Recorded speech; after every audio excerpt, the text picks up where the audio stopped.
Hey guys, thanks for watching Women Throwing Leather. I am D. Allen. So coming up September 10th in beautiful Cleveland, Ohio, it is UFC 203. The number 10th ranked fighter Jessica Evil Eye will be facing off against the Pitbull. That's right, the number 11th ranked Brazilian fighter Bethe Pitbull Correia. Now, unfortunately, Jessica Eye hasn't favored so well lately in the cage. She's lost her last 3 fights, all by unanimous decision. Her most recent loss being to Sarah McMahon, which brings Jessica Eye's record to 11-5. Her opponent, Bethe Correia, is also on a losing streak, and that brings her record to 9-2. Her most recent loss was to Rocky. No, not that Rocky. Wrong sport. This Rocky. Raquel Rocky Pennington. And the other one? Yep, to this one. Yep, that's Ronda Rousey dropping Correia like a tree in the forest.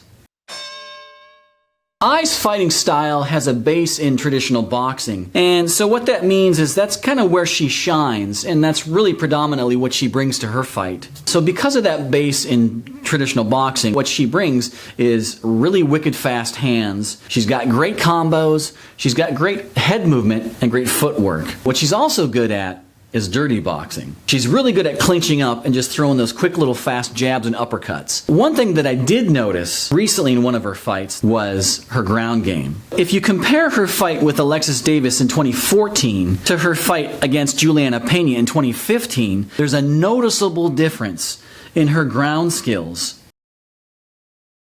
So it seemed to me, and pretty evident, that Jessica Eye had put in some work on wrestling and grappling. In her fight with Alexis Davis, when Davis took her to the ground, Jessica Eye basically just laid there. It seemed like she didn't know what to do. So Davis was able to control her very easily from the top. Now contrast that with her fight against Juliana Pena. Jessica Eye was able to control Pena for a good portion of round 2. Even took her back, and at one point locked in an arm triangle and almost had her submitted. So all of this to say that yes, Eye is predominantly a stand-up striker. But it's obvious that she has realized the importance of becoming a more well-rounded fighter and has definitely put some work in towards that.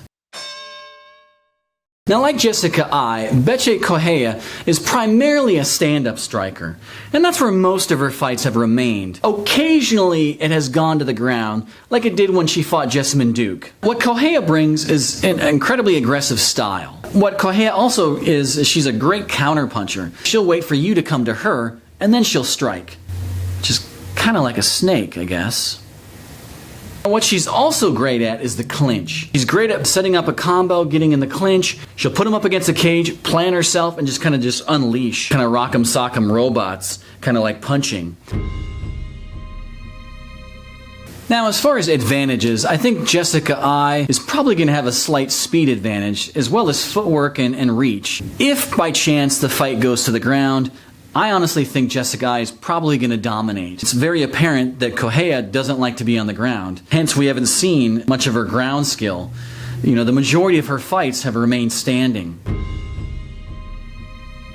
Correia might have a slight advantage on leg kicks. And what I mean by that is this. In her arsenal, she has some vicious, hard leg kicks. And also, as previously mentioned, she's a great counterpuncher. So once again, it is September 10th in Cleveland, Ohio. It is UFC 203. Jessica Evil Eye will be taking on the Pitbull, Bethe Correia. So let me know what you think about this matchup and this fight. Go ahead and leave your comments in the section below. Don't forget to like, subscribe, and share. Thanks for watching Women Throwing Leather. I am D. Allen, and as always, you guys are awesome.